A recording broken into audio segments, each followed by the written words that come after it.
kardeşlerimizden Allah razı olsun. Şu bayram sabahı yüzü su hürmetine dua ediyorum. Bütün kardeşlerimizden Allah razı olsun. Bir oldu, beraber oldu, kenetlendik, el ele verdik ve bu mabedi Allah'ın izniyle bu hale getirdik ve şu anda uzun bir şekilde namaz kılıyoruz. Rabbim kıyamete kadar bu camide ibadet edebilmeyi nasip eylesin. Rabbim bu caminin cemaatini bol eylesin. İnanın ezan okunduğu zaman herhangi bir vakit kastediyorum. Herhangi bir vakit. Ezan okunduğu zaman bu camiye gelip namaz kılamayan kardeşlerimize Rabbim ben bu camiye niye gitmedim?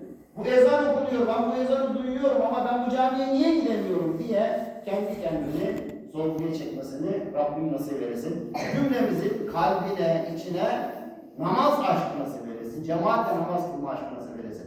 Eğer bizler bu camiye gelirsek, ezan okunduğunda namaz kılmaya gelirsek bu caminin imamı eksik olmaz değerli kardeşler.